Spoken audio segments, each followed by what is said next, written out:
तो एक बार फिर से आप सभी का सीटेट की क्लास में स्वागत है। आज जो हमारा हिंदी का पेडालॉजी का क्लास है, जो कि आपका धुआंधार प्रैक्टिस होने वाली है। और जो आपका प्रैक्टिस है वो प्रैक्टिस सेट आपका 2 नंबर है और इसमें हम आज हिंदी सॉल्व करने वाले हैं। तो देखिए, पहले क्वेश्चन की ओर बढ़ते हैं। और इससे पहले मैंने आपका क्या तो बाल विकास और शिक्षा शास्त्र जो है आपका मैंने कंप्लीट करा दिया है इस प्रैक्टिस सेट में। तो आज जो नंबर है वह हिंदी का नंबर है। तो देखिए आपका हिंदी भाषा फर्स्ट। तो देखिए क्या कह रहा है पहला क्वेश्चन कि निम्नलिखित प्रश्नों के उत्तर देने के लिए सबसे उचित विकल्प का चयन करें। एक भाषा शिक्षक के लिए सर्वाधिक आपका महत्वपूर्ण है। तो ऑप्शन नंबर ए कह रहा है भाषा का आकलन और बच्चों को भाषा भाषा के प्रयोग उपलब्ध कराना, या भाषा की त्रुटियों के प्रति कठोर रवैया अपनाना, या भाषा की पाठ्यपुस्तक। तो कौन सा हो जाएगा? तो ऑप्शन नंबर बी हो जाएगा। क्या? भाषा का प्रयोग करके आपका अवसर उपलब्ध कराना। कि एक भाषा शिक्षक के लिए यह ज़रूरी है कि वह अपने बच्चों का भाषा प्रयोग के अवसर उपलब्ध कराए, ताकि भाषा संबंधित उनकी जो पकड़ है वह मजबूत हो सके। इनसे उसमें भाषागत आपका बुद्धि आपकी बढ़ेगी। फिर 31 नंबर देखिए क्या कह रहा है।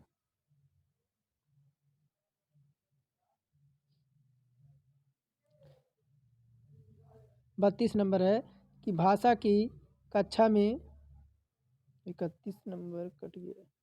ठीक है, हाँ 32 नंबर से है कि भाषा की कक्षा में एक शिक्षक बच्चों से क्या अपेक्षा करता है। भाषा की कक्षा में एक शिक्षक बच्चों से क्या अपेक्षा करता है। तो ऑप्शन नंबर ए है संस्कृतिनिष्ठ भाषा ही जवाब दे, या बच्चे अपनी मातृभाषा का बिल्कुल भी प्रयोग ना करें, या बच्चे सवालों के बांधे बधाए जवाब ना दें, बच्चे सवालों के बधे बधाए जवाब दें। तो क्या हो जाएगा 32 नंबर में? तो ऑप्शन नंबर सी हो जाएगा बच्चे सवालों के बधे बधाए जवाब ना दें। ऑप्शन नंबर सी होगा कि आपका भाषा की कक्षा में एक शिक्षक बच्चों में यह अपेक्षा करता है कि बच्चा जो प्रश्न पूछे जाएं उसका उत्तर बधे बधाए ना हो, अपितु अपनी स्वयं की मौलिक भाषा में अभिव्यक्ति करें। फिर क्या कह रहा है? भाषा स्वयं में है। भाषा स्वयं में क्या है? तो एक नियमबद्ध व्यवस्था है, एक जटिल चुनौती है, एक विषय मात्र है, या संप्रेषण का एकमात्र साधन है। तो भाषा क्या है? तो भाषा स्वयं में जो है आपका 33 पूछ रहा है। तो भाषा स्वयं में आपकी है, भाषा स्वयं में आपका एक दृष्टिकोण एकांकी ही नहीं है, बल्कि यह जीवन के विभिन्न संदर्भों से जुड़ी होती है। यह केवल पाठ्यपुस्तक या परीक्षा अथवा मुद्रण सामग्री से संबंध नहीं होती है। तो ऑप्शन नंबर ए हमारा करेक्ट हो जाएगा। फिर क्या कह रहा है 34 नंबर कि भाषा का प्रयोग केवल मुद्रित सामग्री में होता है, जीवन के विभिन्न संदर्भों में होता है, केवल परीक्षा में होता है, या केवल पाठ्यपुस्तकों में होता है। तो भाषा का प्रयोग कहाँ होता है? तो आपके जीवन के विभिन्न संदर्भों में। ऑप्शन नंबर बी हो जाएगा। अगर इसकी विस्तृत जानकारी देखें तो देखिए भाषा का दृष्टिकोण एकांकी ही नहीं होता है, यह बल्कि आपका जीवन के हाँ ठीक है, यह केवल पाठ्यपुस्तकों का परीक्षा अथवा मुद्रण से आपका स्पष्ट नहीं होता। तो ऑप्शन नंबर बी आपका 34 से करेक्ट हो जाएगा। और 35 नंबर देखिए क्या आ रहा है, बच्चे अपने परिवेश में स्वयं भाषा अर्जित करते हैं। क्या? तो बच्चे अपने परिवेश में स्वयं भाषा अर्जित करते हैं। इसका एक निहितार्थ यह है कि ऑप्शन नंबर ए कह रहा है बच्चे को केवल लक्ष्य भाषा ही परिवेश उपलब्ध कराया जाए, या ऑप्शन नंबर बी कह रहा है बच्चों को अत्यंत सरल भाषा का परिवेश उपलब्ध कराया जाए, या बच्चों को बिल्कुल भी भाषा ना पढ़ाई जाए, या डी नंबर कह रहा है बच्चों को समृद्ध भाषिक परिवेश उपलब्ध कराया जाए। तो कौन सा हो जाएगा 35 नंबर में? तो ऑप्शन नंबर डी हो जाएगा कि बच्चे अपने परिवेश में स्वयं भाषा अर्जित करते हैं, अतएव ये आवश्यक है उन्हीं बच्चों को समृद्ध भाषक परिवेश उपलब्ध कराया जाना चाहिए, जिससे भाषा कौशल का पूर्णतः विकास हो सके। फिर 36 नंबर पूछ रहा है भाषा सीखने सिखाने का उद्देश्य है। तो ऑप्शन नंबर ए है दूसरों की बात समझना सीखना, ऑप्शन नंबर बी है अपनी बात की पुष्टि के लिए तर्क देना, या सी कह रहा है विभिन्न स्थितियों में भाषा का प्रयोग करना, भाषा का प्रभावी प्रयोग करना, या डी है अपनी बात कह सकना। तो 36 का क्या हो जाएगा? तो ऑप्शन नंबर सी। कि देखिए भाषा के सीखने अथवा सिखाने के पीछे निहित उद्देश्य यह है कि विभिन्न स्थितियों में भाषा का आपकी प्रभावी प्रयोग किया जा सकता है। फिर क्या कह रहा है 37 नंबर, भाषा अर्जन में महत्वपूर्ण है। तो भाषा का शिक्षक, भाषा के विभिन्न रूपों का प्रयोग, भाषा का व्याकरण या पाठ्य पुस्तक। तो भाषा अर्जन में महत्वपूर्ण है तो आपका ऑप्शन नंबर बी हो जाएगा। ऑप्शन नंबर बी कि भाषा अर्जन के पीछे निहित उद्देश्य यह होना चाहिए कि भाषा के विभिन्न रूपों का प्रयोग किया जा सके जिससे आपका भाषागत विकास हो सके। फिर 38 नंबर की देखिए क्या कह रहा है, बच्चों की भाषा संबंधित क्रमिक प्रगति का लेखा जोखा करना है या आपका डैश डैश संभव है। तो कैसे, मौखिक परीक्षा, आपके पोर्टफोलियो द्वारा, उत्तर पुस्तिकाओं द्वारा या लिखित परीक्षा द्वारा। तो कौन सा हो जाएगा 38 नंबर में? तो आपका हो जाएगा ऑप्शन नंबर बी, पोर्टफोलियो। बच्चों को भाषा संबंधित क्रमिक प्रगति का लेखा जोखा रखना पोर्टफोलियो से ही संभव है। पोर्टफोलियो किसी संस्था या व्यक्ति द्वारा किए गए निवेशों का एक उचित संयोजन और संग्रह होता है। फिर 39 नंबर कह रहा है, भाषा की पाठ्य पुस्तकें, क्या भाषा की पाठ्य पुस्तकें साध्य हैं, भाषा सीखने का एकमात्र संसाधन है या आपके अभ्यास परक होना चाहिए या साधन है। तो कौन सा हो जाएगा? तो आपके साधन हैं कि भाषा के पाठ्य पुस्तकें साध्य ही नहीं अपितु एक साधन है जिसके द्वारा हम ज्ञान प्राप्त कर सकते हैं। 40 नंबर की ओर चलते हैं। 40 नंबर देखिए क्या कह रहा है, पत्र पत्रिकाएं भाषा सीखने में क्या हैं? तो बाधक हैं, त्रुटियों को बढ़ावा देती हैं, बड़ों के पढ़ने की वस्तु हैं या साधन है। तो पत्र पत्रिकाएं भाषा सीखने में कैसी होती हैं? तो ये आपके साधन है। ऑप्शन नंबर डी हो जाएगा कि पत्र पत्रिकाओं में भाषा का प्रयोग सामान्यता से लेकर विशेष तक होता है। यह सहजता से लेकर साहित्यिकता तक भरा होता है। इस प्रकार यह कहा जा सकता है कि पत्र पत्रिकाएं भाषा सीखने में आपकी साधन होती हैं। पत्र पत्रिकाएं रूपी साधन से भाषा रूपी साध्य की प्राप्ति की जा सकती है। 41 नंबर देखिए क्या कह रहा है, बच्चों की भाषा के आकलन का सर्वाधिक प्रभावी तरीका है। बच्चों की भाषा के आकलन का सर्वाधिक आपका प्रभावी तरीका कौन सा है? तो लिखित है, प्रश्नों के उत्तर देना है, प्रश्न पूछना और पढ़ी गई सामग्री पर प्रतिक्रिया व्यक्त करना या श्रुति लेख है। तो कौन सा हो जाएगा? तो ऑप्शन नंबर सी हो जाएगा।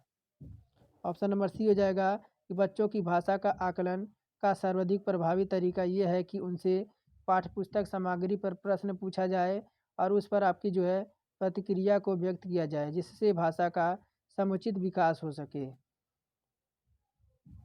फिर देखिए क्या कह रहा है 42 नंबर कि प्रश्न पूछना, प्रतिक्रिया व्यक्त करना, परिचर्चा में भाग लेना वर्णन करता है। तो ऑप्शन नंबर क्या है?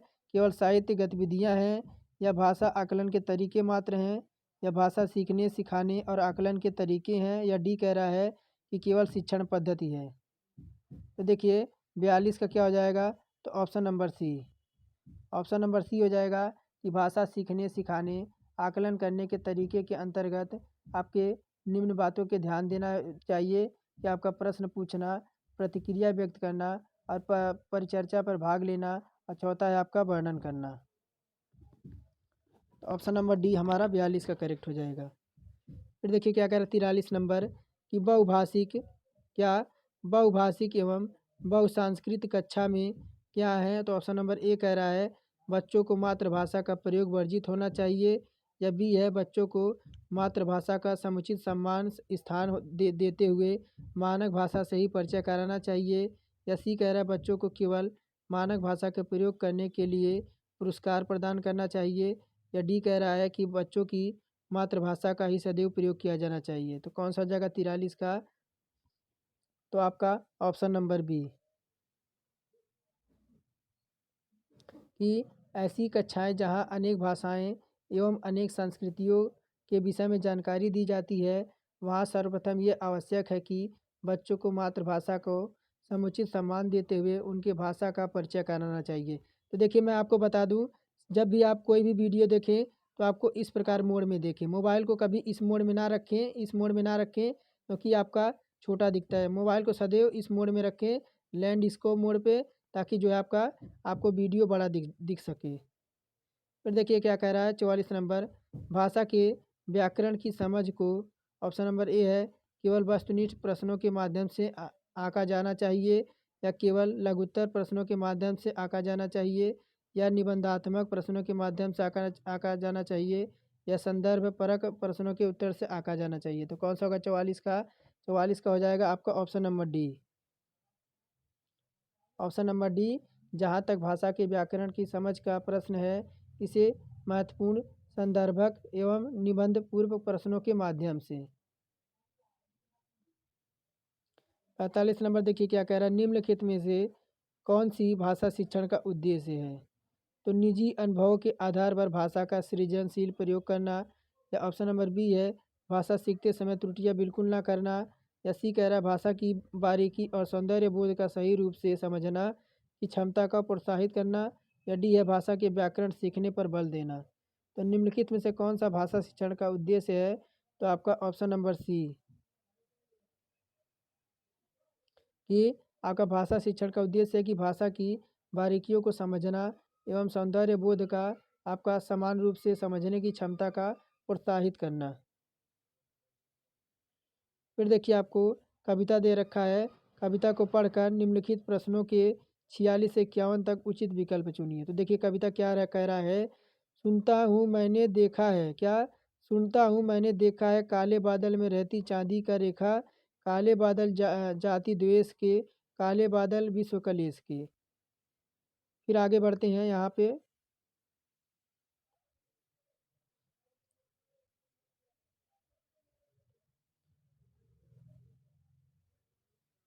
कि काले बादल उठते हैं, क्या काले बादल उठते पथ पर नव स्वतंत्रता के प्रवेश के लिए, सुनता आया हूँ यह देखा है काले बादल में हंसती चांदी की रेखा है।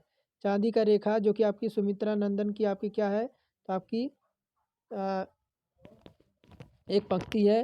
फिर आगे देखिए क्या कह रहा है, इसे प्रश्न पूछ रहा है कि काले बादल में रहती चांदनी का रेखा पंक्ति का भाव क्या है।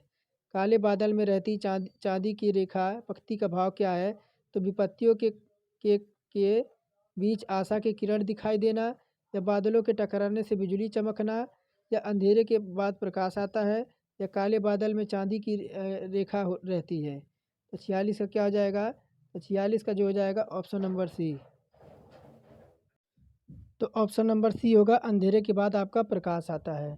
कि काले बादल में रहती चांदी की रेखा पंक्ति का भाव है कि अंधेरे के बाद आपकी क्या प्रकाश का आवर्तन होता है, और अंधेरा और उजाले में दो घटक है जिनकी क्रमिक आगमन होता रहता है। उसी प्रकार आपकी सुख दुख लाभ हानि दिन और रात आपके जीवन मरण जो है आपके लगे रहते हैं।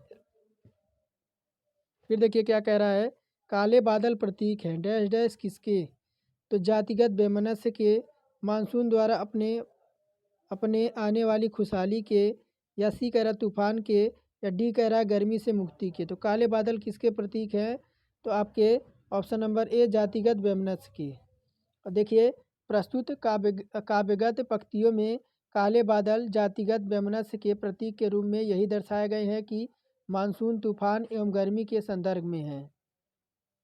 फिर 48 नंबर कह रहा है, काले बादल में रहती चांदी की रेखा कौन सा अलंकार है। तो ऑप्शन है रूपक अलंकार, उत्प्रेक्षा अलंकार, श्लेष अलंकार, या उपमा अलंकार। तो काले बादल में रहती चांदी की रेखा तो होगा क्या, तो आपका ऑप्शन नंबर सी होगा श्लेष अलंकार। काले बादल में रहती चांदी की रेखा में श्लेष अलंकार है। यहाँ पर आपके श्लेष का अर्थ है चिपका हुआ। इस अलंकार में प्रयुक्त शब्द विशेष में कई अर्थ आपके चिपकते रहते हैं दूसरे शब्दों में। जहाँ एक शब्द के प्रकरण में अपेक्षित अनेक अर्थ हो वहाँ पे आपका श्लेष अलंकार होता है। यह आपका दो प्रकार का होता है, एक आपका अभंग श्लेष और दूसरा आपका संभंग श्लेष। 49 नंबर पूछ रहा है, निम्न में से बादल का पर्यायवाची शब्द नहीं है। तो क्या जलद है, घन है, पयोधर है, या जलज है। तो कौन सा हो जाएगा 49 का, तो option number D. Option number D जो है बादल का पर्यायवाची शब्द नहीं है। आपका जलद जो है आपका बादल का पर्यायवाची नहीं है, जबकि जलद धन एवं पयोधर इसके आपके पर्यायवाची हैं। क्या, तो आपके जलद हो गए, पयोधर हो गए और धन हो गए। ये आपके किसके हैं? तो आपके बादल के। किसके हैं? तो ये आपके इसके पर्यायवाची नहीं है। बाकी देखिए क्या है? शब्द नहीं, पर्यायवाची शब्द कौन सा नहीं है? तो आपका जलज। बाकी ये सब आपके किसके हैं? तो आपके बादल के हैं।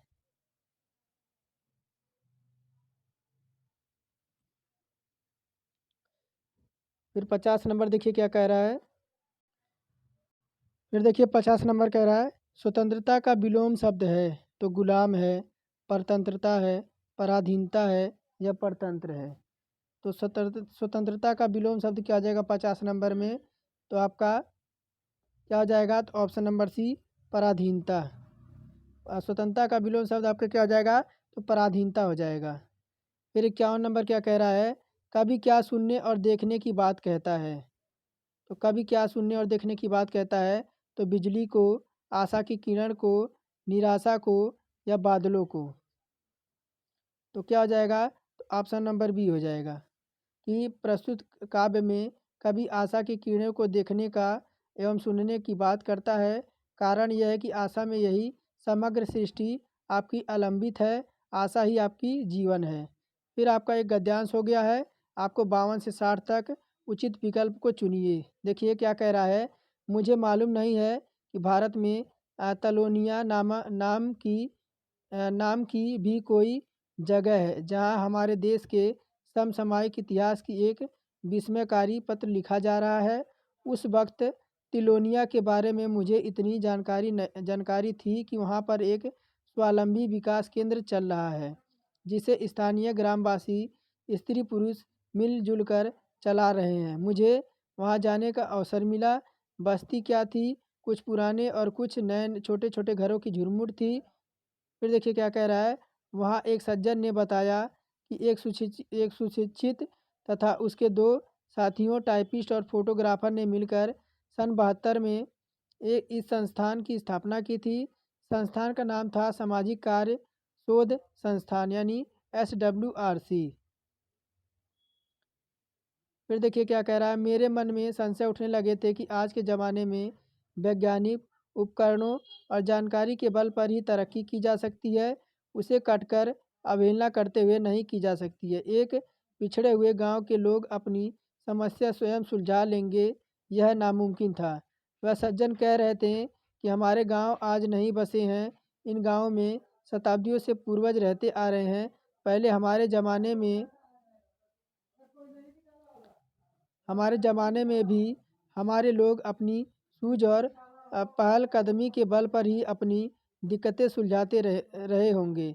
ज़रूरत इस बात की है कि हम शताब्दियों की इस परंपरागत जानकारी को नष्ट ना होने दें, उसका उपयोग करें।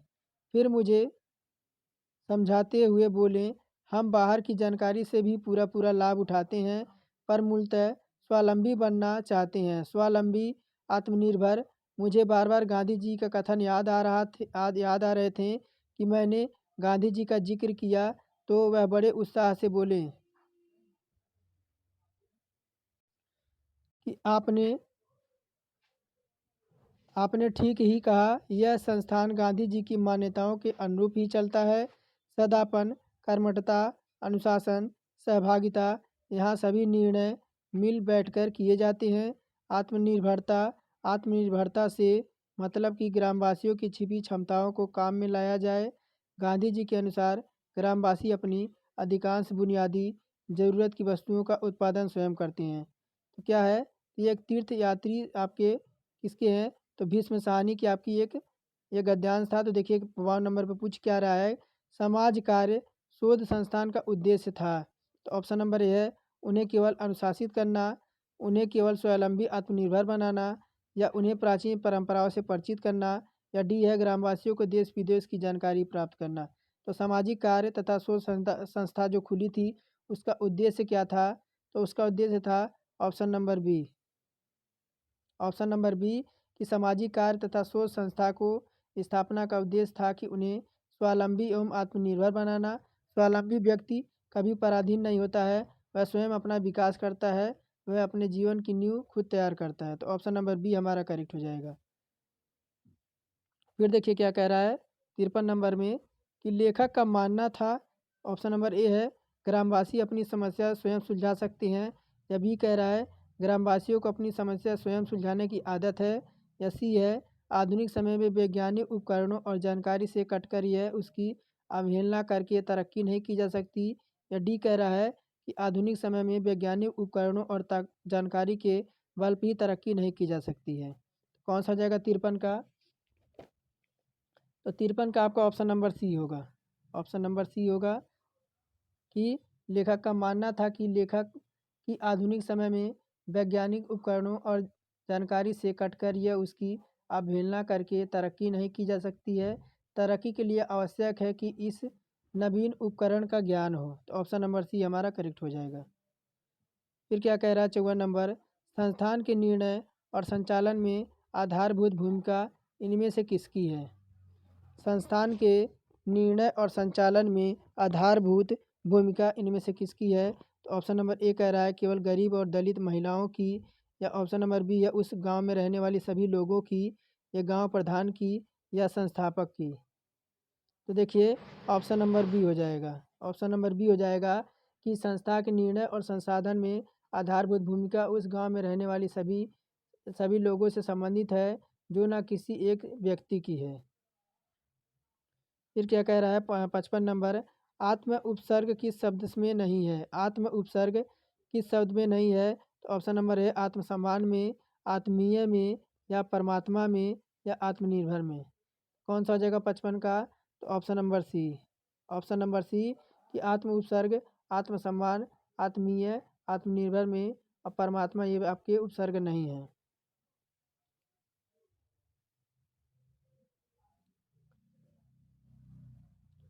फिर देखिए 66 नंबर क्या कह रहा है कि लेखक के अनुसार तिलोनिया गांव लेखक के अनुसार तिलोनिया गांव में हमारे देश के आजकल के इतिहास की विस्मयकारी पत्र लिखा जा सकता है। इसका कारण क्या है? तो ऑप्शन नंबर ए कह रहा है वहाँ एक स्वावलंबी विकास केंद्र चल रहा है। या बी कह रहा है वहाँ के लोग अनुदान पर आश्रित हैं। या सी कह रहा है केंद्र में इतिहास पर विस्मयकारी शोध किया जा रहा है। या डी कह रहा है कि तिलोनिया गांव पिछड़े गांव के रूप में जाना जाता है। कौन सा हो जाएगा 56 का? 56 का ए हो जाएगा। 56 का ए हो जाएगा कि आपकी तिलोनिया गांव में हमारे देश के आजकल के इतिहास का विस्मयकारी पत्र लिखा जा रहा है। इसका कारण यह है कि वहाँ के स्वावलंबी विकास केंद्र चल रहा है। फिर क्या कह रहा है 57 नंबर, शताब्दी डैश डैश समास का आपका उदाहरण है? तो दिगु का, तत्पुरुष का, अव्युभाव का, या बहुवीर्य का। तो शताब्दी आपके किसका समास का उदाहरण है? तो आपका ऑप्शन नंबर ए हो जाएगा दिगु का। क्योंकि देखिए द्विगु समास जिस समास का प्रत्यय जो आपका प्रथम पद है आपका संख्यावाची हो और अंतिम पद है आपका जो संज्ञा हो उसे द्विगु समास कहते हैं। जैसे देखिए आपके चारों दिशाएं, त्रिफल यानी तीनों फलों का समाहार, चतुर्युग यानी चारों युगों का समाहार। फिर क्या कह रहा 58 number, Gandhi ji dash dash को मान्यता नहीं देते थे। तो किसको?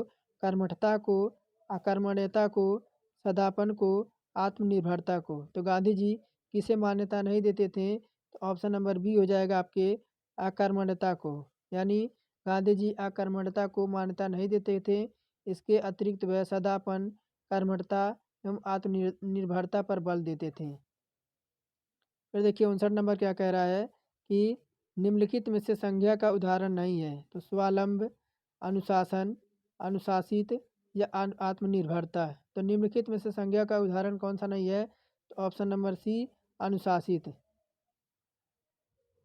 फिर 60 नंबर देखिए आज का लास्ट क्वेश्चन होगा। इसके बाद आपकी जो है अंग्रेजी है क्या? तो इसके बाद आपकी अंग्रेजी है। क्या कह रहा है? उपयोगी शब्द का विलोम है। तो अनुपयोगी, अनुपयोगी, उपयोगिता, औ उपयोगिता। तो उपयोगी शब्द का विलोम क्या हो जाएगा? तो आपका अनुपयोगी। ऑप्शन नंबर ए हमारा करेक्ट हो जाएगा। तो ये तो हमारे 30 थे आपके हिंदी से। तो आपके सेकंड पेपर है ये आपका हिंदी का। तो चलिए आज का टेस्ट यहीं समाप्त करते हैं। और देखिए मैं आपके लिए इतनी मेहनत कर रहा हूँ कि आपको देखिए यूथ कंपटीशन सोल्व करा रहा हूँ। आपको जल्द ही आपको रुक्मणी प्रकाशन जो आपकी 1 से 5 तक है प्रारंभिक पेपर उसको भी सोल्व कराऊंगा। और अगर चैनल पे नए हैं तो ज़रूर मैं आपसे रिक्वेस्ट करता हूँ चैनल को सब्सक्राइब करके और एक प्यारा सा कमेंट कर दें। अगर आपको कोई सुझाव देना है तो ज़रूर कमेंट में बताएं कि आपको आगे कौन सा प्रैक्टिस सेट चाहिए या हमसे कोई मदद चाहिए कोई चीज़ में, तो ज़रूर कमेंट में बताइए। तब तक के लिए धन्यवाद। आप सभी का दिन शुभ हो।